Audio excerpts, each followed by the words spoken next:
Olá, hoje a gente vai mergulhar numa ideia que é, no mínimo, fascinante. Pensa só, a ideia de que existe um labirinto dentro de a gente. Um labirinto invisível que nos mantém presos exatamente onde a gente está. Mesmo quando tudo o que a gente mais quer é mudar. Então, vamos direto ao ponto? Sabe aquele paradoxo que muita gente vive? A gente estuda, lê livro, assiste palestra, entende tudo o que precisa ser feito, mas aí, no fim do dia, a vida tá igual. Por que será que existe esse abismo entre o que a gente sabe e o que a gente de fato faz? É exatamente essa pergunta que está no centro da nossa conversa hoje. E a resposta, de acordo com o que a gente analisou, é que nós mesmos construímos uma espécie de prisão invisível. Pensa bem, não é uma prisão com grades de ferro. As paredes delas são feitas de outra coisa, de desculpas muito sofisticadas, de justificativas que soam, olha só, super inteligentes. Tá, mas quem é o arquiteto dessa obra toda? Bom, é um mecanismo que a gente pode chamar de auto-engano elegante. É ele, essa força interna, que projeta e, mais importante, mantém esse labirinto de pé funcionando direitinho. Olha só que interessante essa definição, porque não é sobre mentir para si mesmo de um jeito óbvio, sabe? É mais sutil, é uma transformação. A nossa mente pega o medo cru, aquele sentimento de covardia mesmo, e veste ele com uma roupa chique, uma roupa de lógica, de responsabilidade, tudo isso para justificar por que a gente continua parado. Para deixar isso bem claro, vamos separar o que esse mecanismo é do que ele não é. Ele é o medo usando uma máscara de lógica. É a covardia fantasiada de prudência. É, no fundo, um sistema de defesa da nossa identidade, de quem a gente é hoje. E o que ele não é, definitivamente não é só procrastinação, não é falta de informação. Aliás, muitas vezes é o contrário, a gente usa o excesso de informação como desculpa. E, não é preguiça, é um jogo muito mais sofisticado. Então, por que a nossa mente faz isso? Bom, no fundo, é para nos proteger. Ela quer diminuir aquele atrito interno, aquela dorzinha que dá quando o que a gente sabe que é verdade bate de frente com o nosso medo de agir. Então ela justifica a gente ficar parado, protege a imagem que temos de nós mesmos e, o mais importante de tudo, ajuda a gente a fugir do desconforto gigante que qualquer mudança de verdade traz junto. Beleza, agora vamos falar das paredes desse labirinto, como é que essas justificativas aparecem no nosso dia a dia, que cara elas têm, como elas soam na prática. Aqui está o pulo do gato. Essa sabotagem elegante é mestre em dar novos nomes para as coisas. O medo de arriscar vira prudência.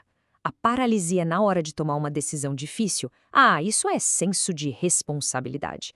É como se a gente usasse a nossa própria inteligência contra nós mesmos, criando uma historinha na qual somos os heróis super cautelosos e não prisioneiros paralisados pelo medo. E aí vem a primeira frase clássica. Agora não é a hora. Nossa, quantas vezes a gente já não ouviu ou falou isso, né? Soa tão sensato, tão adulto, mas, se a gente for honesto, na maioria das vezes é só o medo falando mais alto com um disfarce de timing estratégico. Aqui temos outra parede bem comum. Preciso de mais certeza. É a busca por uma certeza que, vamos combinar, nunca chega. É uma tática simplesmente brilhante para adiar a ação para sempre. Porque o mundo real, ele quase nunca dá 100% de garantia, né? Essa frase transforma o ato de adiar em uma espécie de busca nobre por mais preparação. E essa aqui talvez seja a mais elegante de todas. Estou pensando no impacto sobre os outros. Usar um suposto altruísmo para esconder o próprio medo soa como uma virtude, né? Como se a pessoa fosse extremamente cuidadosa, responsável. Mas lá no fundo, bem no fundo, pode ser só a melhor desculpa para não ter que encarar o desconforto que a nossa própria mudança pode acabar causando.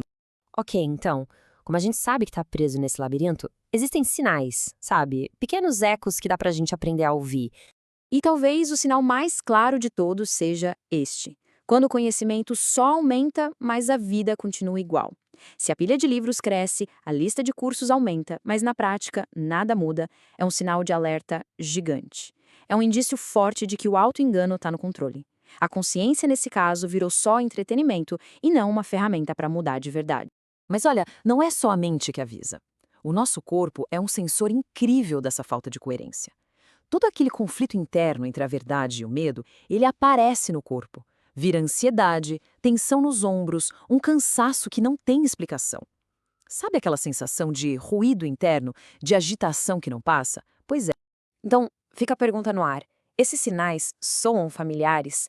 O que será que o corpo está tentando dizer sobre as histórias que a mente insiste em contar? Bom, a gente já identificou o labirinto, já viu como são as paredes dele, agora vem a parte mais importante: como é que se encontra a saída. Mas antes de procurar a saída, é fundamental entender o preço que se paga por ficar lá dentro. E não é só ficar parado, estagnado. É bem pior. É ficar preso numa linha do tempo antiga, sabe? Revivendo o passado, repetindo os mesmos padrões, os mesmos medos, os mesmos resultados, como um programa de computador rodando em loop, sem parar. E a saída, olha que interessante, começa quando a gente identifica os tais microcontratos. Essa ideia é muito poderosa.